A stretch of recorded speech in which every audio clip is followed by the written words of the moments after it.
Hi friends, welcome to Veen's Cookbook.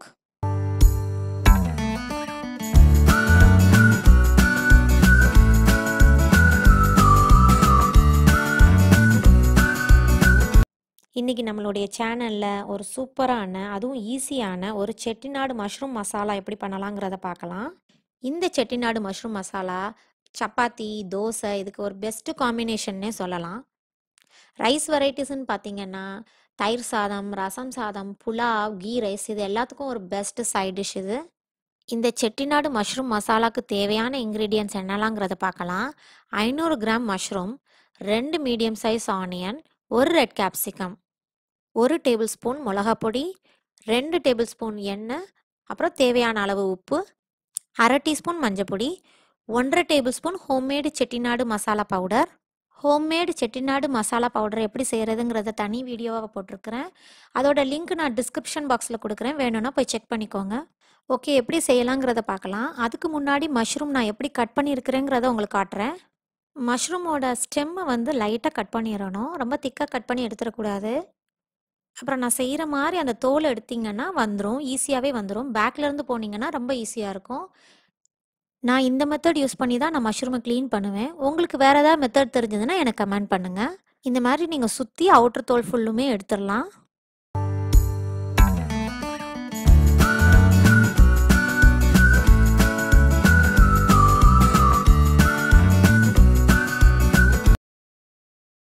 இப்போ பாருங்கள் எவ்வளோ ஈஸியாக நம்ம தோலெல்லாம் எடுத்துட்டோன்னு. இதே மாதிரி எல்லா மஷ்ரூமோட தோலையும் ஈஸியாக கட் பண்ணி எடுத்துருங்க.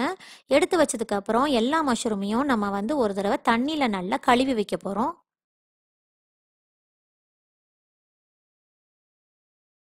மஷ்ரூமை நல்லா கழுவுனதுக்கப்புறம் நம்ம மஷ்ரூமை கட் பண்ண போகிறோம். இந்த மஷ்ரூமை நான் எப்படி கட் பண்ணியிருக்கிறேன்னா, ஒரு மஷ்ரூமை எடுத்து 2ஆக கட் பண்ணியிருக்கிறேன். அந்த கட் பண்ண போர்ஷனை வந்து நான் 3ஆக கட் பண்ணிக்கிறேன்.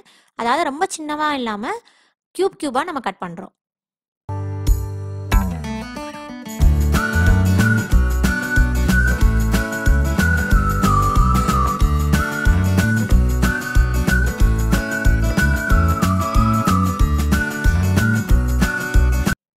பாருங்கள், இந்த மாதிரி எல்லா மஷ்ரூமையும் நம்ம கட் பண்ணி எடுத்து வச்சுக்க போகிறோம். இதை மாதிரியே நம்ம ரெட் கேப்சிகனையும் ஆனியனையும் கட் பண்ணி எடுத்துக்கிறோம். ஓகே, இப்போ செய்ய ஆரம்பிச்சிடலாம். ஒரு கடாய் எடுத்துக்கிறோம். கடாய் நல்லா சூடானதும் அதில் 2 டேபிள் ஸ்பூன் நான் எண்ணெய் சேர்த்துக்கிறேன். எந்த குக்கிங் ஆயில் வேணாலும் நீங்கள் எடுத்துக்கலாம். எண்ணெய் நல்லா சூடானதும் நம்ம கட் பண்ணி வச்சுருந்த 2 மீடியம் சைஸ் ஆனியனை போட்டு வதக்க போகிறோம். நல்லா டிரான்ஸ்பரண்ட்டாக கிளாஸ் மாதிரி வரது வரைக்கும் வதக்க போகிறோம்.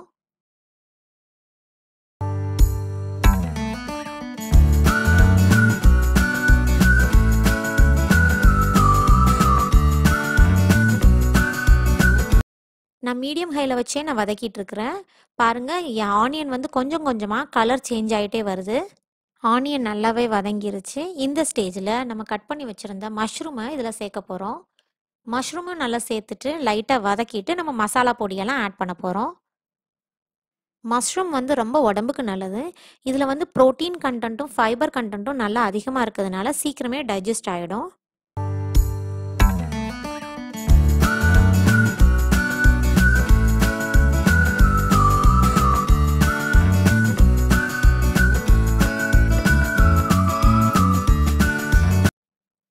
மஷ்ரூம் லைட்டாக வதங்கினதுக்கப்புறம் 1/2 டீஸ்பூன் மஞ்சள் பொடியும் தேவையான அளவு உப்பும் போட்டு நம்ம வதக்க போகிறோம். இந்த மஷ்ரூம் மசாலாவுக்கு எந்த தண்ணியும் நம்ம ஆட் பண்ணக்கூடாது. அந்த மஷ்ரூமில் உள்ள தண்ணியே போதுமானது. மஞ்சள் பொடியும் உப்பும் போட்டு லைட்டாக வதங்கினதுக்கப்புறம் 1/2 டேபிள் ஸ்பூன் செட்டிநாடு மசாலா பவுடர் ஆட் பண்ணிக்கிறேன். 1 டேபிள் ஸ்பூன் மிளகா பொடி, அப்புறம் இன்னும் கொஞ்சம் உப்பு ஆட் பண்ணி நல்லா மிக்ஸ் பண்ண போகிறேன். நம்மளோட செட்டிநாடு மசாலா பவுடரில் எல்லா மசாலாவும் ஆட் பண்ணனால நான் வேறு எதுவுமே நான் இதில் ஆட் பண்ணலை.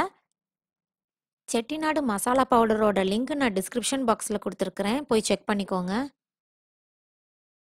நம்ம தேவையான மசாலா பொடியெல்லாம் போட்டதுக்கப்புறம் நல்லா வதக்கிட்டு நான் மூடி போட்டு அதை வேக வைக்க போகிறேன். நான் ஹை ஃப்ளேமில் வைக்கல, மீடியம் ஹையில் தான் வச்சுருக்கிறேன். மூடி போட்டு வேக வச்சு 5 நிமிஷத்துக்கு அப்புறம் எடுத்து பார்த்தா நல்லா தண்ணி ஊற்றி வந்திருக்கும். இந்த ஸ்டேஜில் நம்ம க்யூபாக கட் பண்ணி வச்சுருந்த கேப்சிகத்தை ஆட் பண்ண போகிறோம். இந்த செட்டிநாடு மஷ்ரூம் மசாலாவுக்கு ரெட் கேப்சிகம் போட்டால் தான் நல்லாயிருக்கும், க்ரீன் கேப்சிகம் போடக்கூடாது. ரெட் கேப்சிகம் போட்டு நல்லா வதக்குனதுக்கப்புறம் நம்ம மூடி போட்டு திருப்பியும் நம்ம வேக வைக்க போகிறோம். 10 நிமிஷம் சிம்மில் இருந்து வேகணும். அப்போ தான் கேப்சிகமும் நல்லா வேகும்.